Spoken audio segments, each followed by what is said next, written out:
This is a traditional animation crash course brought to you by David Lilly and Vivid Publishing, and we got Skid here of Skid and Foofy. They do the UberQuest comic, and so he'll be on point to ask any questions if he has any questions, and he might be able to also relay any questions if you put them in the chat.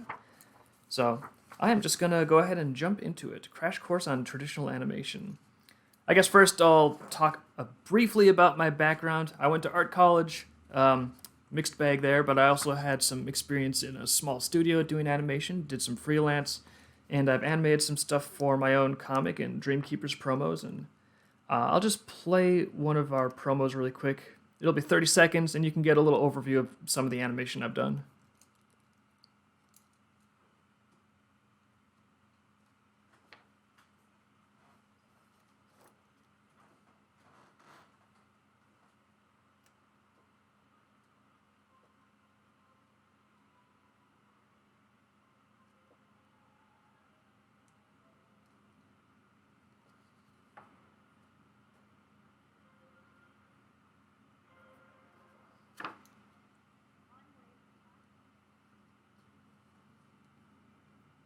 All right, so that's a few of the clips that we've put into our promos over the years. And if you can guess from that, my focus here is going to be on traditional animation. I do have experience mostly back in art college and freelance days with 3D character animation. And let's see if we can actually get this thing to open up. I was having trouble getting just basic image files to open. But there we go. There's some 3D animated characters that I was working with back in my 3D days. And I still do 3D a little bit, like the logo is 3D, but I have a big taste for traditional animation. I really like it, so that's what I want to be showing you more of, and that's what I'm going to be talking about today. And I'm not going to be going into specific software. What I want to talk about are basic principles that you can carry with you to any software platform that you might be working with. Because I think a lot of times software has given you so many possibilities now. There's vectors that can shift shape from one thing to another. There's bones that can rotate limbs and things. And I think those tools can be really handy, but if people jump into animation and start learning those tools before they learn the basic principles, it can really actually be limiting. Ironically, these tools that should be expanding the possibilities of what we can do, sometimes they wind up hamstringing people because they learn to rely on those tools before they develop foundational skills. So, really quick, it's not going to be intense or detailed or in-depth, but I want to run over the basic skills for 2D animation so you at least know what they are. And let's get started. The first basic skill, and I'm just playing in a Clip Studio here, hopefully. Let me make sure the screen share is working. Yeah, screen share is working.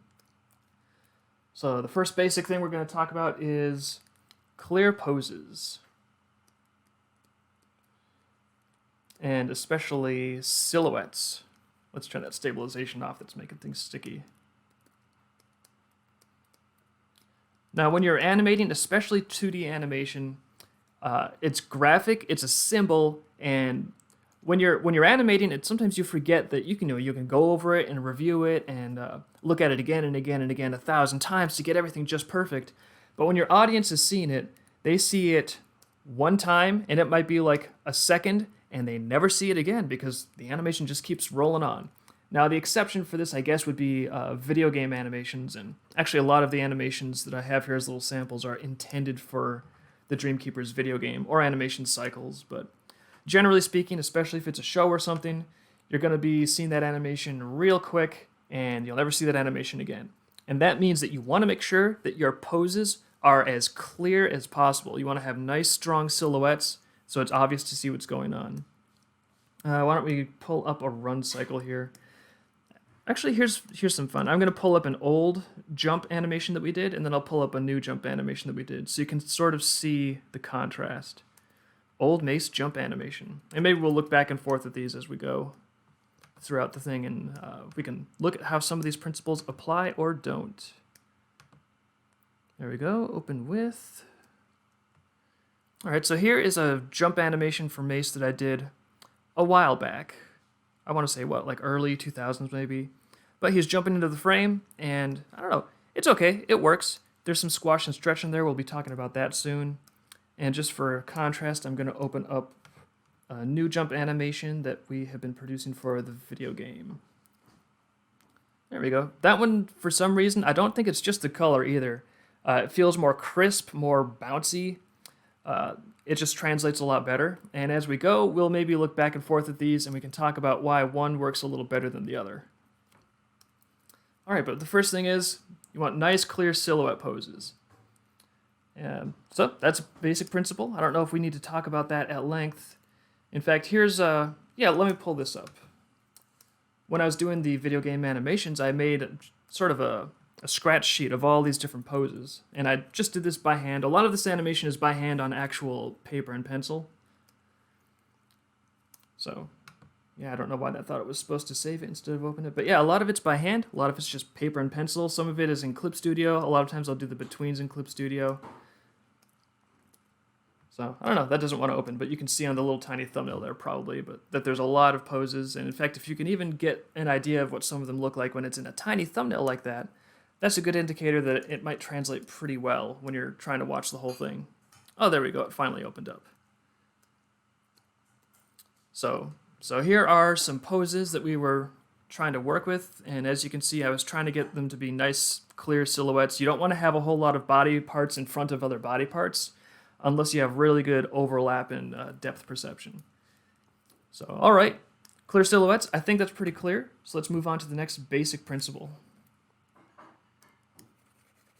Clear silhouettes. Now we're going to talk about keyframes.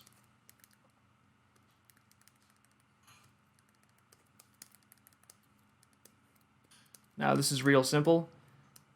Basically, you start off with one pose, and then you end in another pose.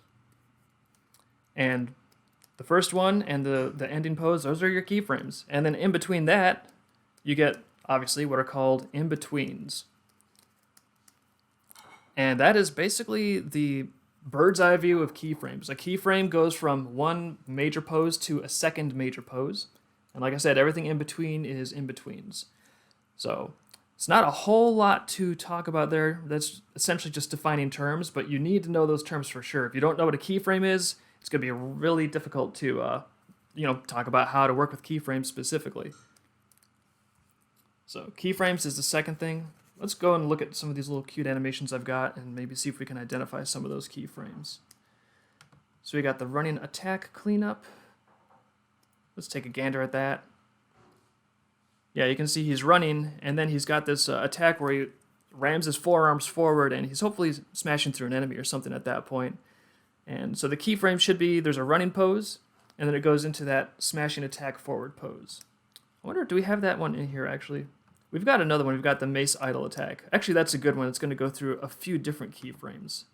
So let's open that animation, and then I'll open that in Clip Studio, and we can actually walk through that a little slower. So you see him, 1, 2, 3, he's got a punch, punch, kick. And when you just look at the animation play, it looks pretty smooth, but we can open this up in Clip Studio and we can kind of break down where are the keyframes and, how important are they? Because a lot of times, keyframes are vital, especially if you want to have those clear silhouettes, because you might not really get anywhere if you don't have sharp keyframes. Even if you have a million in-betweens, sometimes that just makes the animation look sort of floaty and loose and a little drifty. So you really want to have your keyframes well defined. So let's just go back in time here and we can walk through it. So we got obviously the starting keyframe here. And as he moves forward, boom, this is the second keyframe, this keyframe where he's already punched. And you see between the destination keyframe and the first one, I think we've got basically 2 frames, one wind up and one smear. That's pretty much it. Then the rest is all secondary motion on that first initial keyframe pose. Then the second keyframe pose is boom, that second punching position. And again, we go almost entirely from the keyframe of punch 1 to the keyframe of punch 2 with just a smear to transition it in there. And that makes the motion look nice and snappy. And then the secondary motion there with his hair and his tail flipping around, that's where you get the sense of smoothness in that animation that you saw when we pulled it up over here. That's what makes it seem like it's a continuous motion, even though you get to that keyframe and he's essentially holding that keyframe. There's no bones are moving anywhere there. It's all secondary animation. And then we get the next keyframe, which is this kick. And again, we get to that keyframe pretty fast. And most of the stuff in between, you're seeing some of these in-betweens are just amazingly distorted. There's like the bones turn into spaghetti noodles and there's smear all over the place. And when the animation is running, you don't really see that, but you feel it, and it works really well. But obviously, if you look at a still, it just looks like a mess. But that just emphasizes you got to have those nice, sharp keyframes. And here you have a nice, clear silhouette pose. The leg is out there. It translates as a nice, cool karate kick. And then we go ahead and rotate down, and we have his landing pose, which is very, very squashed. And then he comes back up into the initial starting pose. And that's where we began from.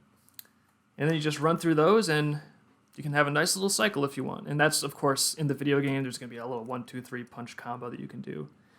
And we hit on a bunch of the points that I wanted to bring up, just walking through that. So maybe I'll just skip the super methodical approach and just write them all down at once, because I think it's going to be a little more organic to talk about that way. So, yeah, let's do that. As soon as we can get our ink back, there we go.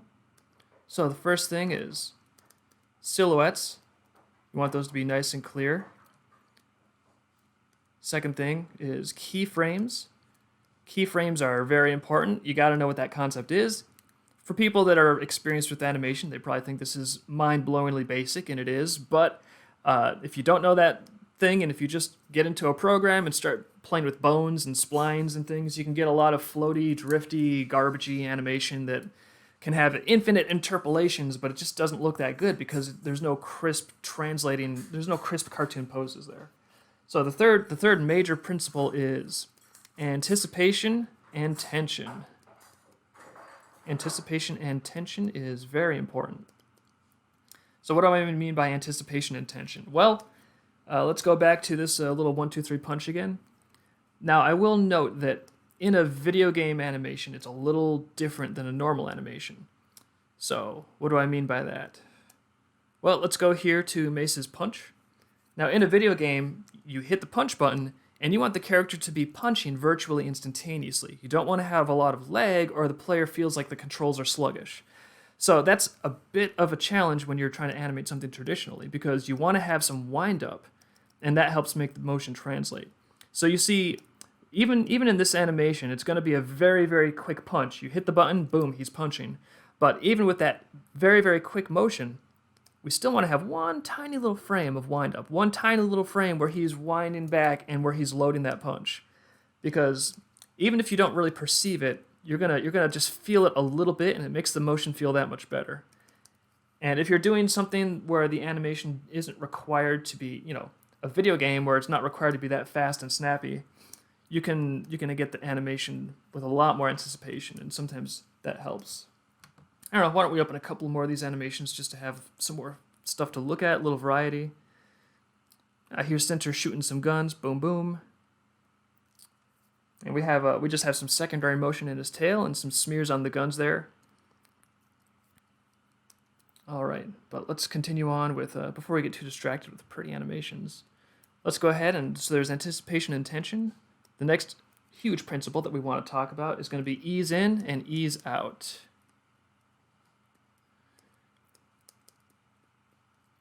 And what that means is if you have an animation, let's say you got a guy who's pointing his finger or something. He goes from arm up, hey, I'm going to point my finger, to arm down. All right, so we got our keyframes. We've got keyframe A, keyframe B. But what you don't necessarily want to do, you don't necessarily want to have completely equally spaced in-betweens. And the reason for that is it's going to look very mechanical and robotic when you play it. So ease in and ease out means you want to kind of ease out of the first keyframe and ease into the second keyframe. And there's exceptions. Like with actually the center shooting is a great one. You're not easing out of that initial gun pose. The gun is supposed to snap out of it real quick because it's recoil from shooting a gun. But when it goes up here, you kind of ease into those frames. It goes very quickly through the middle area, and then it cocks up there a little bit slower. So instead, what you'd want to do, instead of totally having equal interpolation on those frames, is you'd want to have, here's keyframe A, And then you'd want to have maybe keyframe, we'll call that 1. We'll call B, I don't know, 5 or something. So 5 is down here, 1. You don't want to have 2, 3, 4. That's too boring. So you want to have 1, maybe 2 is right here, maybe 3 is like blurring down there and it's a little smeary. And then maybe you even have 4 be a bit of an overshoot, and then it goes back up to 5 and finishes at 5.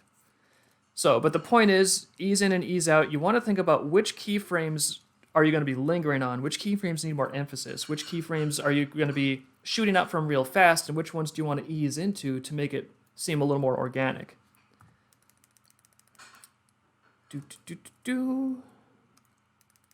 So that's ease in and ease out. And of course, all of these tools are going to be contingent on the style of animation you're using, but we'll talk a little bit more about that soon. So ease in, ease out.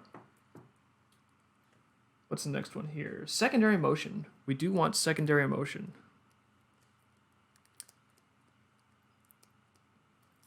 And you've already seen some examples of secondary motion in the little samples we're giving.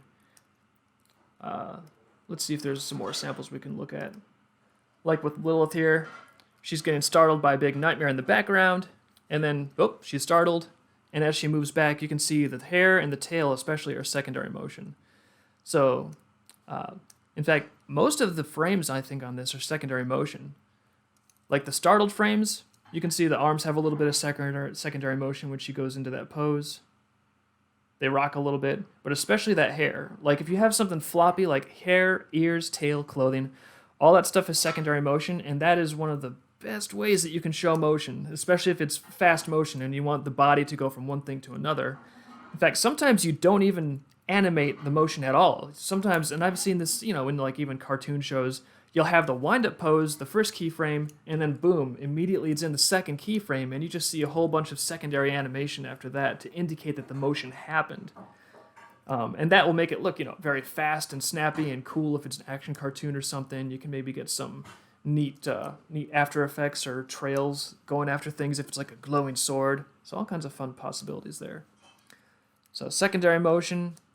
6. I probably should have put this one up earlier because I love 6, which is squash and stretch. Squash and stretch is, I love it. And again, this is all based on what animation style you're going with. So based on the style you're using, you're going to turn the dial up on some of these and turn the dial down on some of these. Like if you're going for an anime style, let's say you're doing something where it's very detailed character designs and they're mostly static, but then they'll sometimes move around, and occasionally you have a really high budget action scene, but it's mostly the characters just like going from pose to pose and set piece to set piece. With a lot of anime, there's almost no, sometimes there's 0 squash and stretch. And then on the other end of the spectrum to that, you'll have like Warner Brothers, like Bugs Bunny, where that's a insane squash and stretch. I like quite a bit of squash and stretch. Granted, there's other different styles you can look at, but let me open up the little jump animation file if I have that here. Did I pull that in here? Yeah, I think I did. Let's look at this jump animation style in Clip Studio. Because we can see the jump. I think I've still got it open over here. Let's look at the old jump. The old jump has some squash and stretch in it, true, but it doesn't have that much squash and stretch. And this new jump looks nice and bouncy and animated and fun, but when you go and look at the actual frames, the squash and stretch is just it looks absurd. So sometimes when you're doing still frames, you'll think, that's ridiculous. This is silly. I've broken the character. I've gone entirely off model. I mean, look at this. Mace has got like a torso that's twice as tall as it usually is, at least. His arms have suddenly stretched insanely. His ears are bigger. His head is even sort of warping. His legs are bending in the middle. And so yeah, he's definitely stretching out. It's like he's fallen into a black hole there. And then he sort of contracts back to normal as he goes towards the top of his jump. And at the top of the jump there, that's when the momentum is sort of petering out. So things get a little less exaggerated. He's just kind of hovering in the air. And then he starts going down again. And even though it doesn't really make sense that he would start stretching on the way down, it doesn't make sense, but it conveys the idea really well. So you get him stretching even more, and then look at this squash. We just squish him down like a pancake. His head squashes, even the toes, look at like the bottoms of the feet and the toes squishing out like they're made out of Play-Doh or something. It just looks absurd if you look at just the still. It's very wrong. But then he bounces back up and he gets back into his pose. And when you look at the frames running by, and yeah, it looks flexible and fun. And so squash and stretch. You want to use squash and stretch in not every animation style again, but I really like squash and stretch. I want to use that for the Dreamkeeper's animation style, definitely. All right. So now we're going to talk and shift pace a little bit, because all of this is mostly applicable to like rough animation. Anticipation and tension, ease in and ease out, secondary motion, squash and stretch, silhouettes and keyframes. But a lot of people have an issue where they will make rough animation that looks just, lively and fun and vibrant, and then they go to the stage of cleanup animation, and suddenly it looks stiff and rigid, and it just, all of the flexibility and motion and life seems to just drain out when you do cleanup animation. And that's a serious risk. I've seen that happen a lot, and there are some things that you can try to do to avoid it. Here we got Mesa falling down. He was doing great, then he tried to do cleanup animation, and that's where things just stopped working for him. All right, so what do you do about cleanup animation? Let's go into Clip Studio, and I'll just doodle a little bit while I talk. One thing you want to really look for in cleanup animation is tangencies. You want to avoid tangencies whenever possible, and this is just basic cartooning.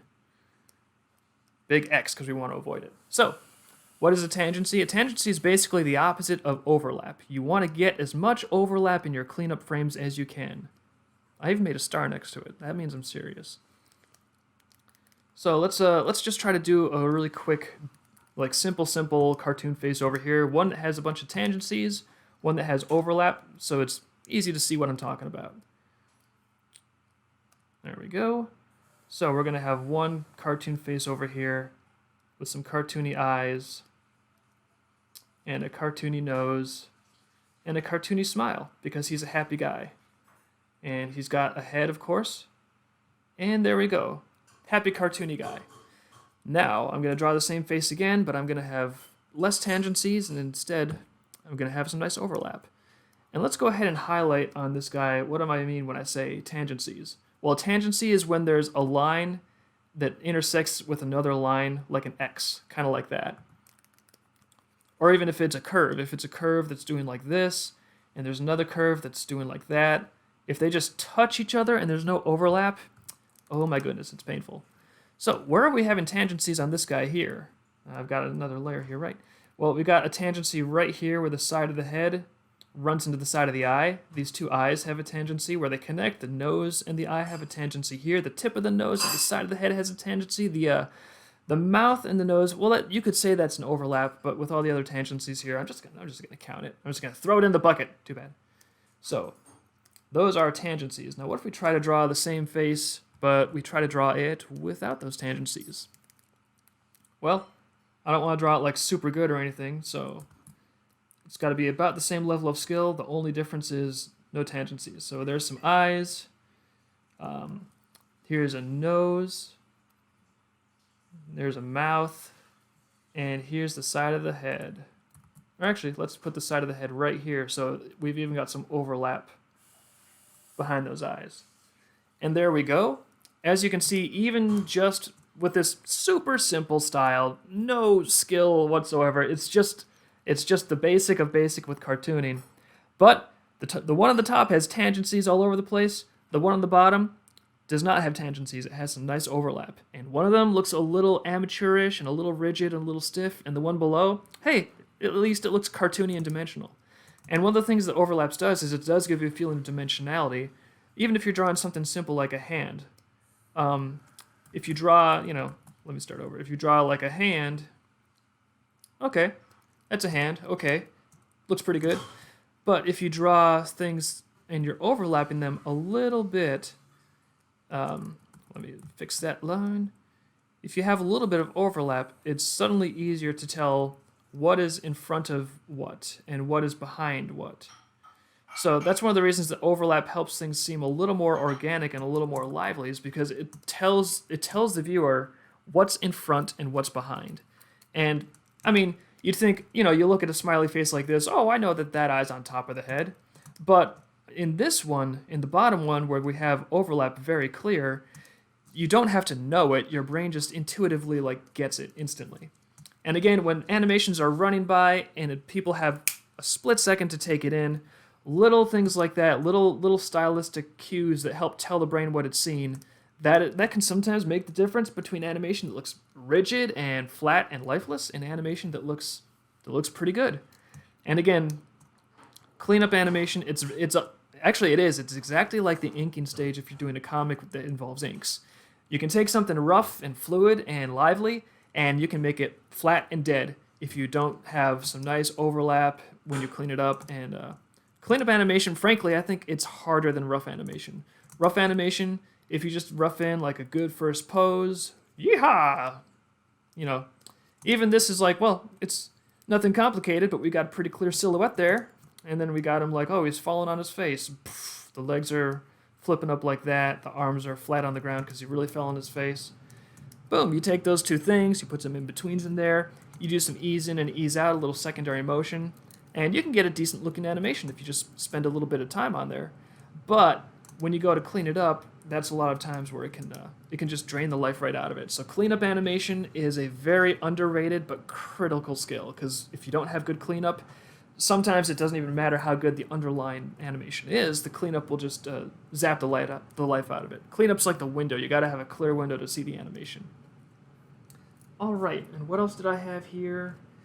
I'm going to erase all this because I'm a monster and I can. Haha. All right, I had a little pyramid. So that's the basic points. We talked about clear silhouettes and poses, squash and stretch, anticipation and tension, ease in, ease out, secondary motion, clean up with overlap, and trying to avoid tangencies. And trust me, once you start looking for tangencies, you think that they're not going to be everywhere, but they are everywhere in everything you draw. I'm still finding tangencies to this day, especially the more elaborate your character designs are and the more they mesh with the background. You're never going to get rid of tangencies. You just have to try to minimize them to the degree that you can. That's about it. What are we looking at here? Let's look at a quick animation before I keep droning on. There we go. He's rolling and he's crouching. Look at that. And we got some nice secondary motion on the tail and the hair and stuff. Excuse me. Speaking of secondary motion, this one I think is just entirely secondary motion. The characters never move at all. We just get clothing, hair, and ears jiggling around, and also a little bit of cell shading jiggling around. So yeah, sometimes secondary motion can just carry the animation entirely. We got the indigo stripping. Warning, if you're less than, 12 years old, look away, there's bikinis. And no joke, these bikinis are getting our ads censored on Google because Google has a policy against displaying prominent breasts in their advertising. Their ad policy doesn't state this. Their ad policy just says, oh, you can't have nudity. But as it turns out, they have some unspoken ad policies that they enforce, which they also are not willing to admit that they possess.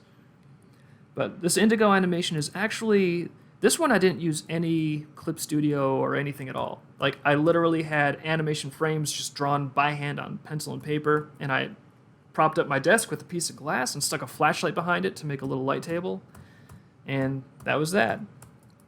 And even in this stripping animation where they're just flying around this pole, you can see there's still a nice smear frame there.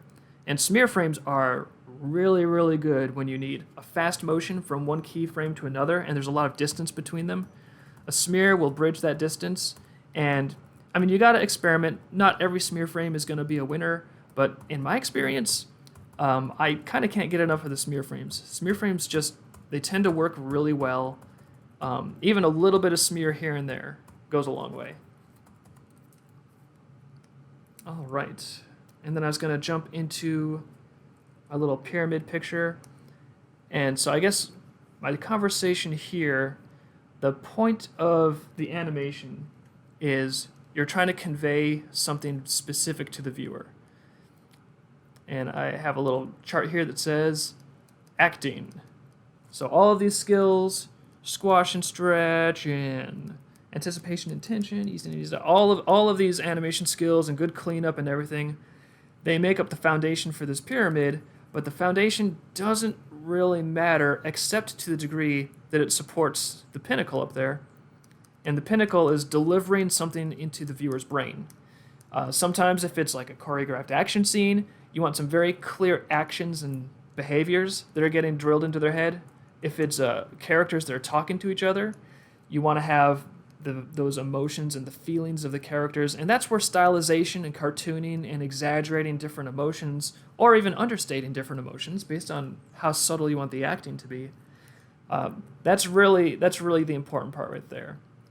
And that's one thing that I would say, which is a cautionary tale with acting, is one thing that can wreck even the best animation, at least for me. I don't know if other people are this way, but sometimes if you have bad voice acting, if it's just awful voice acting, it almost doesn't matter what all the skill. You can have all the perfect skill holding it up. You can have great squash and stretch and everything, but if the acting itself is terrible, it's like, well, the thing on the top of that skill tower is still not good. So I would say that's less of an animator's burden. Animators can't really control, what the voice actors are doing. They can't control what the director decides to greenlight. But if you are in a position where you're in charge of a production and you have any latitude over quality control, make sure that you're working with your director to get good performances from your voice actors. Make sure you know the tone that you're trying to hit, because there's a whole lot of work. There's a ton of work and skill and practice that goes into this bottom part, and that's all well and good, but you want to make sure that it's supporting something worthwhile that also works. So I would say acting is important, and even in terms of even if you've got a good voice performance, you want to make sure that the facial expressions in the animation match up to it really well. Like, yeah, if you get like a facial expression that's way too exaggerated or not exaggerated enough, then it's the same thing as an actor performing on screen. They gotta make sure that they are selling the performance. And animators are actors. Animators are just actors, except instead of using their body, they're using a pencil. So I would say one thing, if you really want to get into animation, a side skill that you might not think you need, but you do, learn about acting, learn about body language, learn about how to convey like little tips and tricks with facial twitches and things like that. Because you cannot know too much about acting. Learn about acting, learn about body language, learn about all that stuff, and that will help you put your skills to use supporting something really cool. All right, here we got a run cycle. Let's look at a run cycle for a minute. I can't be talking all the time here. Too much talking, egads. And even in this nice little video game run cycle, it's just, you got a basic pose there, it's just the reverse. But we still have a little bit of smear between those poses. And if you notice, there's a lot of ease in and ease out with this too. I kind of tend to freeze on this frame up in the air there, and freeze on this frame up in the air there. These are almost the same frame. They're just a little bit different because I want it to feel sort of like he's leapt up and he's got a little bit of hang time before gravity pulls him back down. He squishes down towards the ground. You can even see the torso squish a little bit there. And then he launches himself up, and a little bit of hang time again. And of course, ears and tail flopping around. The playback doesn't work quite as good as I'd like it to there. Now, I will have one more. This is just a personal note.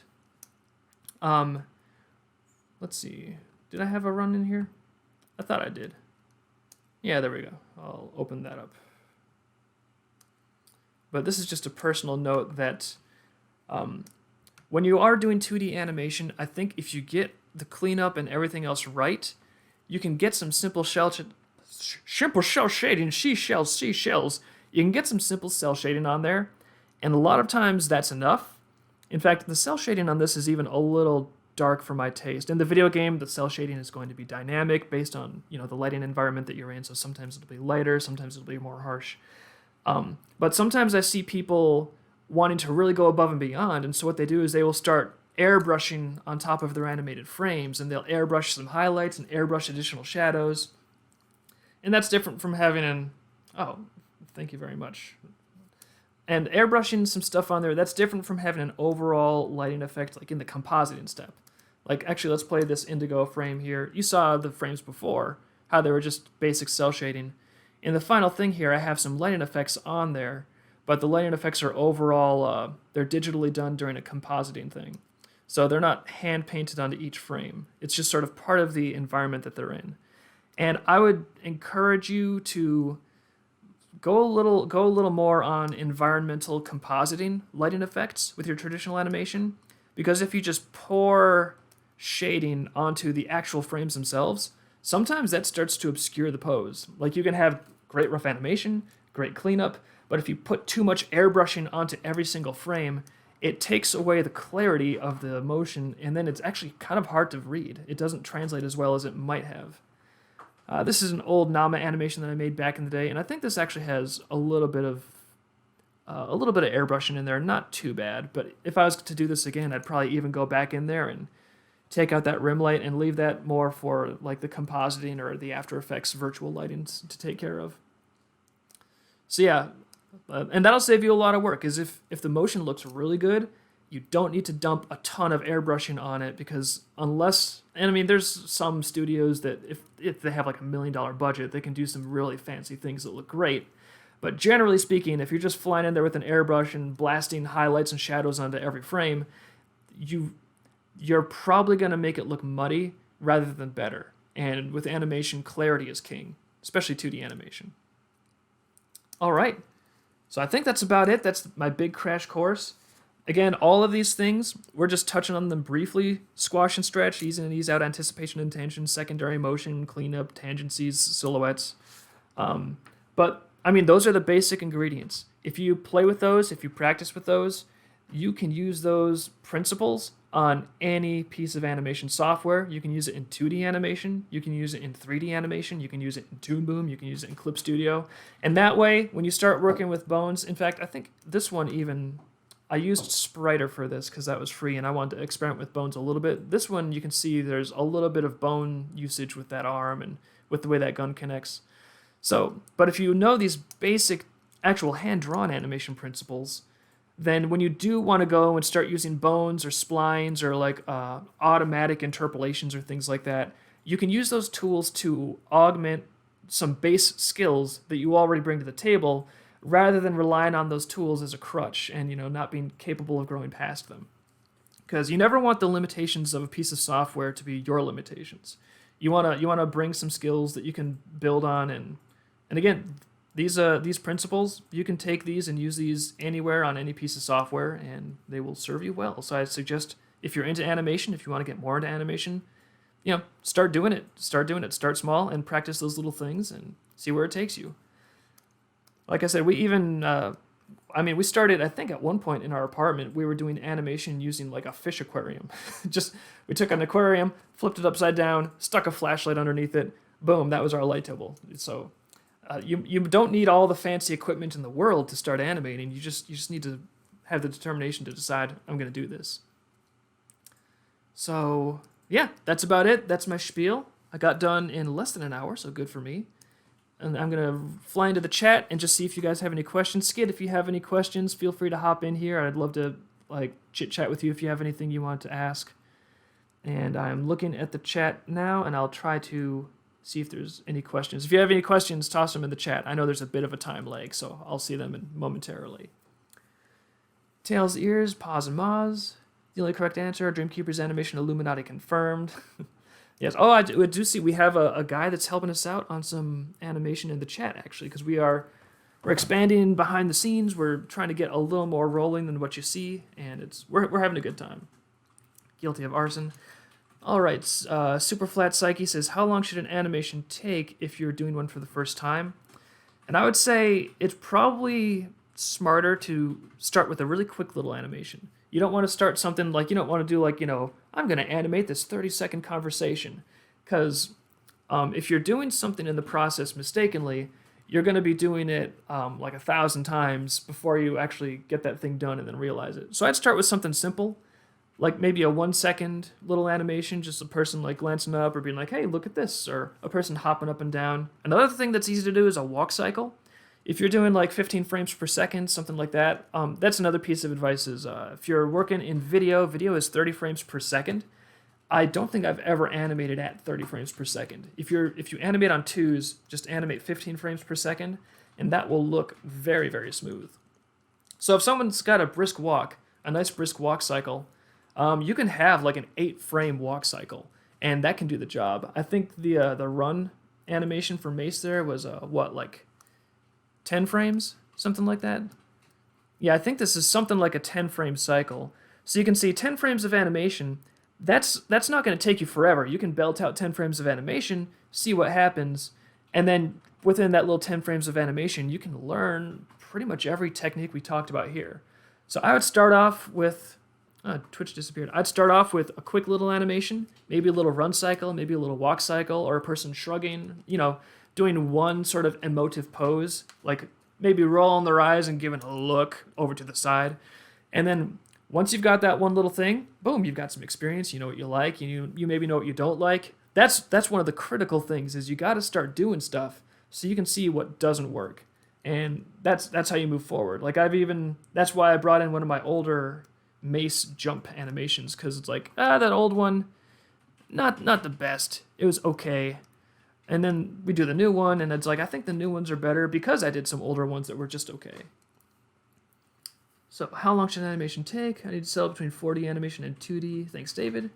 3D, solid basics coverage. Everything about good 2D animation applies to 3D. Tari is correct. You gotta know the 2D principles to go in 3D. Sometimes people will just start playing with models, and again, on 3D, you can keyframe everything, and everything is interpolated automatically, so you can get everyone moving everywhere and extend that timeline out. But a lot of times you get 3D animation that, if they don't know their 2D principles, it looks like they're just kind of drifting around and everything's moving and there's no weight to anything, there's no gravity, and yeah, so especially silhouette poses, ease in and ease out, focusing on nice clear poses. You gotta know this stuff even if you're animating in 3D, because otherwise your 3D animation will look very kind of like wishy-washy and floaty, and it won't have the punch that you want it to have.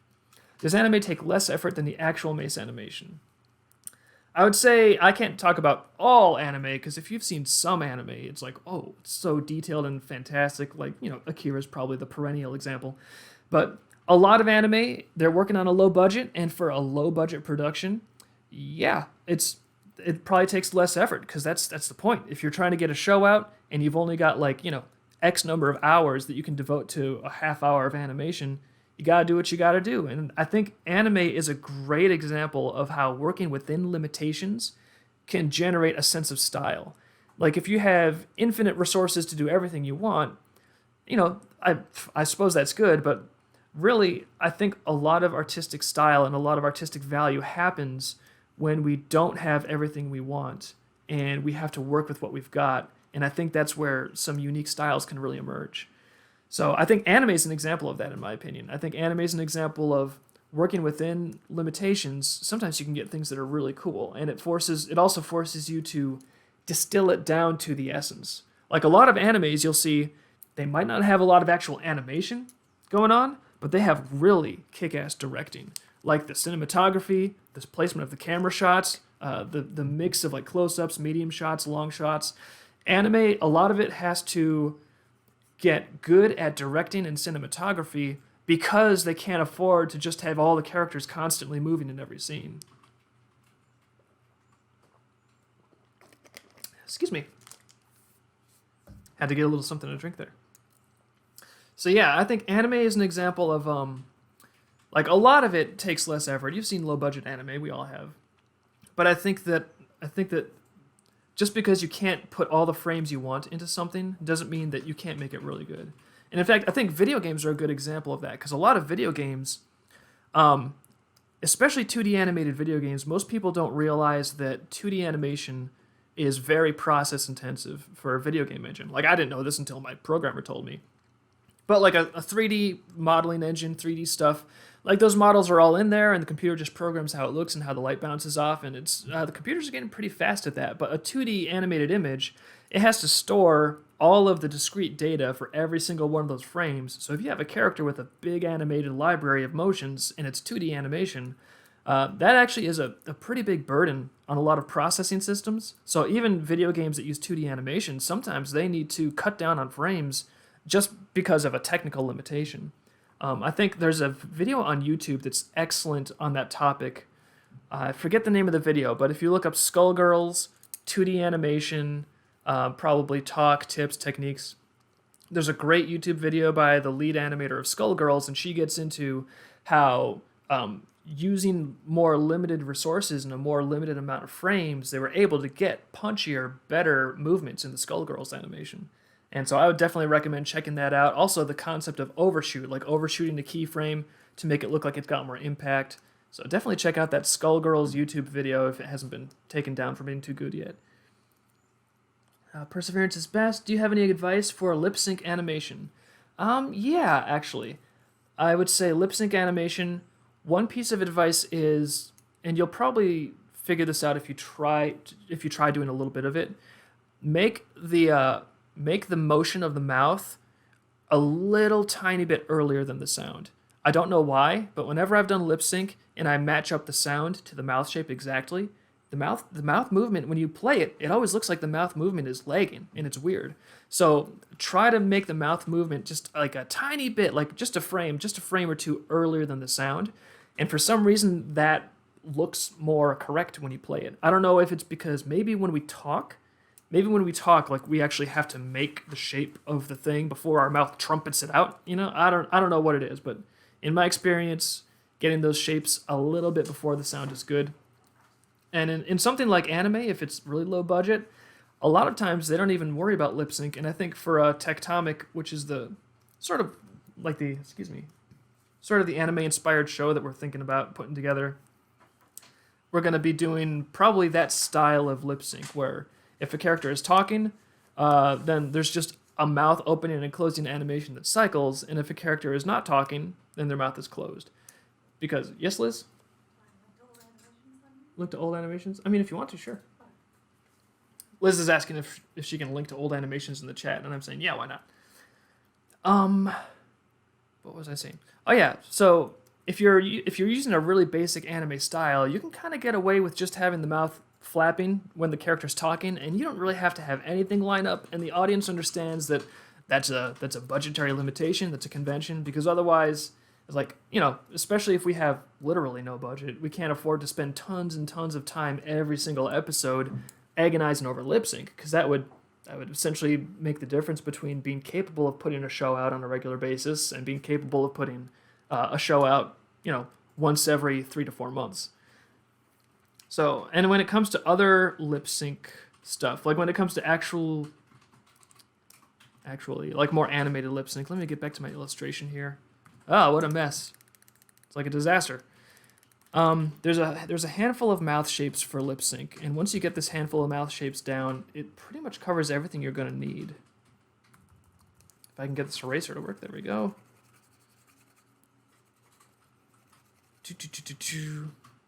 I haven't done lip sync in a while, but I know there's some basic ones. There's like, you know, a closed mouth, like, hey, I'm a closed mouth. There's the ooh.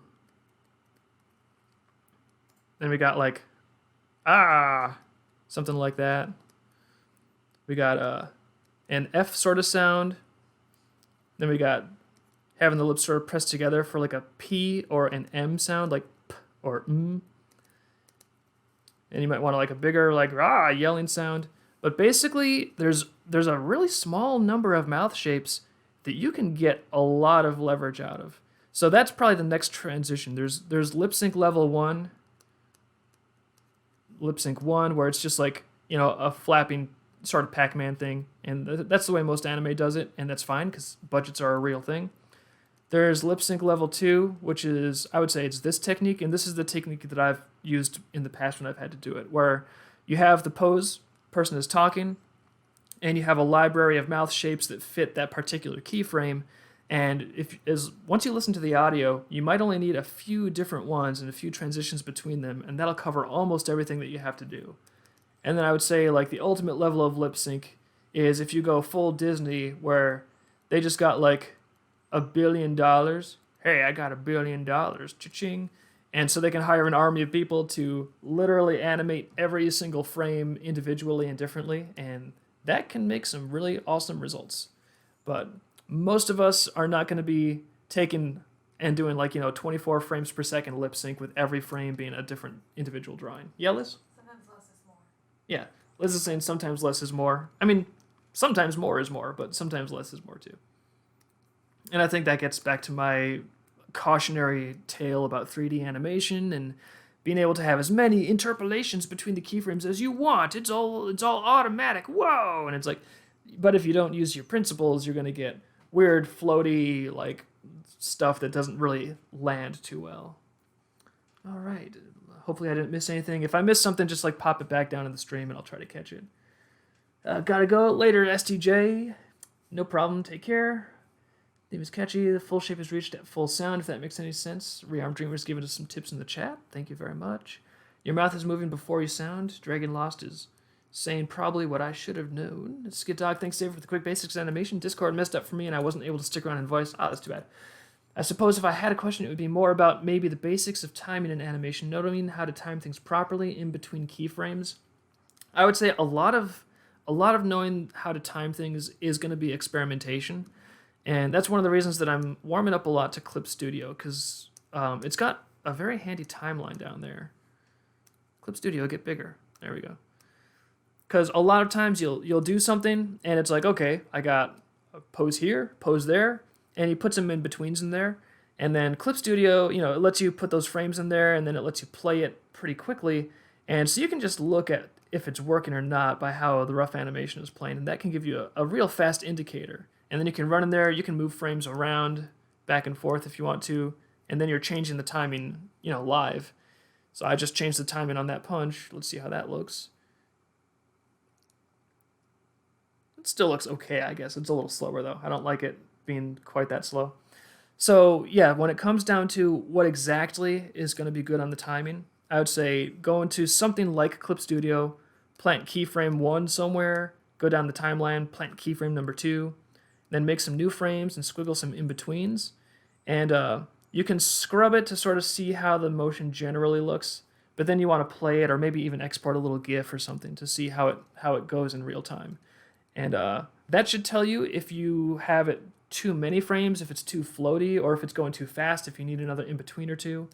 And you want to do all that, of course, in the rough animation stage, because the rough animation stage, you're just making super fast, dirty sketches. The whole point is they're quick. You don't have to spend a bunch of time on it, so you can bang out a lot of different options and figure out what you like real quick. And then after your rough animation has the timing down and it looks great, then you can go in and begin the meticulous, time-consuming process of cleanup animation, where suddenly everything has to be defined and defined in a way where you don't have too many tangencies and you don't have things looking weird, or, not too weird, at least not on the keyframes. All right, so hopefully that answers that a little bit about timing. Nice username. What about like a teethy green for the E sound? Oh yeah, that's a great one for the E sound. Like I said, the little thing I doodled here is not too comprehensive. E. Yeah. So this isn't a comprehensive mouth library example here. This is just sort of like to give you the idea, but there's probably other mouth library examples you could look up that are pretty good.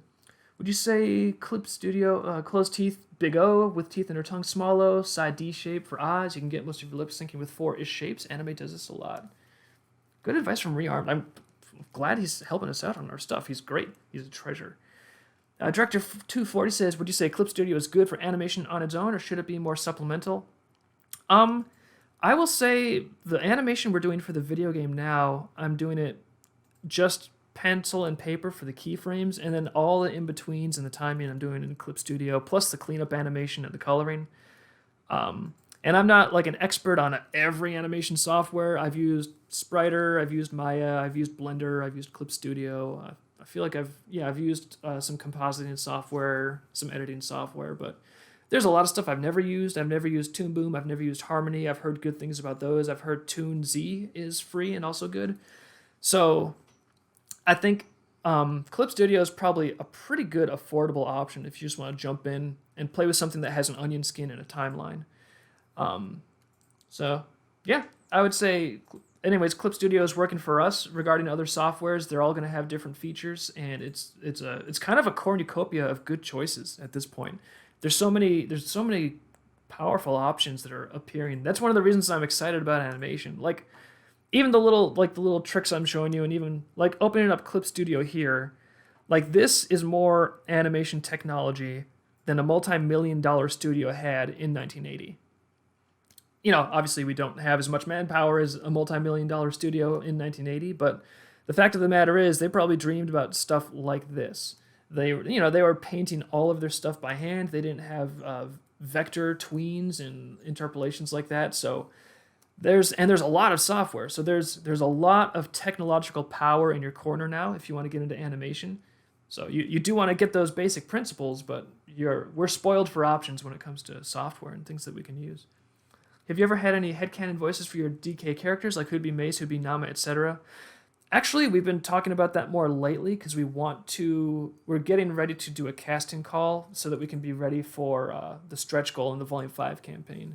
One of the stretch goals that we're going to have in the Volume 5 campaign this fall is if we can hit the stretch goal. Obviously we want to print Volume 5, we want to get it hardcover, fancy stuff, we want to get the Volumes 1 through 4 omnibus.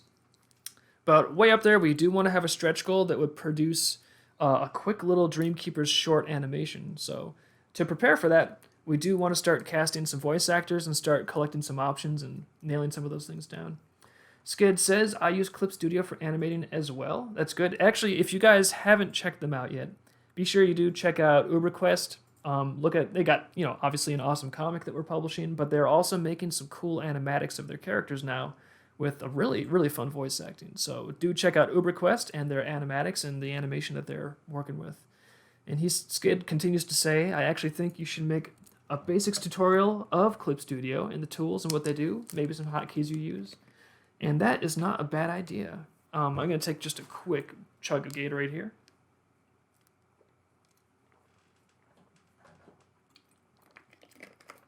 That's better. Let me scooch that over so we can see a little animation while I dither on. All right, Charlie Sunday, does all CCA-issued Springer weapons create that amount of recoil from the center animation? I thought it only launches the Springer piece that supports the bullet launching out the barrel without requiring much recoil animation. They're mostly quiet due to Springer technology. I would say we haven't really decided exactly how much recoil is on every weapon, but generally speaking, recoil looks cooler when it's animated, and it makes it feel cooler if you're playing with toys. So I would say the spring weapons and Dreamkeepers, they have some recoil. Some of the bigger, heavier weapons, like the Gatling recoil cannon, that has so much mass that the recoil is going to be absorbed a lot by how heavy it is.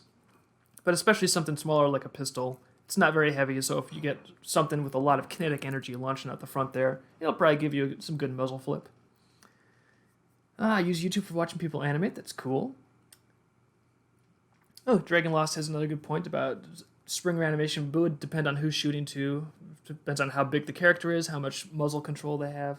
Page would be hilarious. I agree with that. CSP is about $50, but they usually have 50% off sale every couple of months. Yeah, that's actually one of the things that sold me on Clip Studio, because I was having some, I wanted to get more into animation. I wanted to start doing the video game. And some of my friends were telling me, oh, Clip Studio is great for comics, great for illustration, and oh, gee whiz, they're always having sales, and it's good for animation, so yeah, they sold me on it. I like it. Rearm Dreamer has tried TV Paint, CSP Photoshop, OpenTunes, Macromedia Flash, Adobe Flash, and probably more. In his opinion, Clip Studio Paint has been a godsend. So it sounds like Rearm Dreamer has a very, very solid range of experience there. Although TVP is really good at lip syncing, audio scrubbing. Let's see. And I would say, I think if you can take something like Clip Studio, for me, this is, it's got a timeline, it's got an onion scan, so if you're just doing straight up frame-by-frame traditional animation, those are pretty much the only tools you really have to have. So Clip Studio does that pretty well. I know it also lets you keyframe entire sets of animation folders.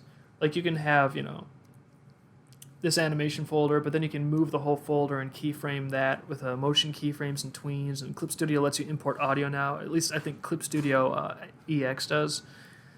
And then, so I think, especially for producing more of an animated show, I would say I'm planning on probably having Clip Studio be our vehicle for character animation, and then use something like maybe something like After Effects as a compositing suite.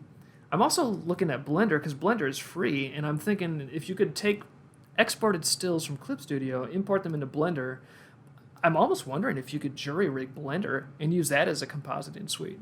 Because, I mean, I'm pretty sure Blender lets you import sound. Obviously, it's going to give you a ton of different lighting effects, and you can use parallax and dimensional layers and virtual cameras and all that stuff. So yeah, taking traditional animation, combining it with some cool compositing techniques, and you got a lot of power at your fingertips there. Tari says, Otakin uses TV Paint and does streams on Twitch that go on for hours of him straight up coloring in every frame. Yeah. All right. Well, thank you, Skid, for being my partner. I know we had some tech issues, so unfortunately we couldn't really hear your voice, but your stuff is great. Everyone check out UberQuest and Skid and Foofy and be nice to them. And so thank you, Skid. Thank you, Rearmed. Thank you, everybody who had questions. Last chance, if you have a question that I missed or I didn't get to it, please pop it in there, and I will hang around for another couple minutes and see if there's any more questions that fly in. And then we'll probably be done for tonight, because I am almost done with the comic page, and I'm burning rubber on these comic pages right now. I'm having a very good time with that. But I need to stop and do taxes soon, because that's just as important to do business is to do taxes. Why would I want to just draw pages when I could also do taxes? Why would I want to make video game animation when I could do the taxes? I love taxes. All right, yep. Blender Grease Pencil, I think it's called. Oh, yeah, I think that is what it's called, actually. I looked into it really quick, but I think Rearmed is already on top of that. Charlie Sender, are you willing to try out OpenTunes and see if you can compare between that and Clip Studios? Probably not, just because part of me is very lazy, and if I get something that works for me and it works good, I'm inclined to just kind of hit the ground running and burn rubber on that. So I do think it's good to get a range of skills and look at a range of options, but at a certain point, I've also got to try to move forward as quickly as I can on things. So Clip Studio, I think it's working really good for me, and it's also versatile enough that I can move over almost all of my comic illustration work there. So I'm probably just going to stick with Clip Studio for now, and then maybe in the future, as we get more into animation, I might be flexible to opening things up more. Although at that point, I think, in all likelihood, because there's a limit to how much I can do just myself with my own two hands. At that point, I imagine we'd be probably working with more people, and we'd probably be leaving the technical stuff up to them. Foofy says, "Thank you for the stream, Dave. It was super insightful. I'm glad. I hope that I can put this up on YouTube after, and then it's really really basic overview stuff. But if you get these basics in there and start working with them and keep them in mind, it makes a massive difference." Tari says, "Take care, Dave. We continue our quarantine exile." Yes, we do. It's like what I usually do, but more of it, and I'm kind of getting tired of it. But we'll do it. We'll be here and not die. We can handle it. Soldier on Soldier Boy says, Rearm Dreamer, 3eds99. You ever take a listen to Cinematic Venom's voice in his documentary series For Him to Be Named So? I don't think I've heard him, but when we put out a casting call for Dreamkeepers, it is going to be an open casting call. So anybody that wants to jump in for any character, they're welcome to do so. And if you are wondering about that, we will be sure to post it on our journals and social media, so keep an eye on those things, and especially on our newsletter. So that's it for me for now. Thank you, everybody, for watching. We're looking forward to bringing you as much animated stuff as we can in the future, and, of course, comics and all sorts of stuff from Vivid Publishing. We have, obviously, Volume 5 in the works, but on top of that, we do have little video game things in the works. We're looking forward to having something playable in August is our goal. Like, not the whole game, but a little playable sample by August. We're getting a nice little anime vehicle ready, Tectomic, which I think is going to be a lot of fun. And yeah, so we're working very hard to make as much fun stuff for you as we can, and we look forward to showing you some more things later. But for now, that's it. I'm going to get back to some comic drawing, and you guys have a fantastic evening. Thank you for watching.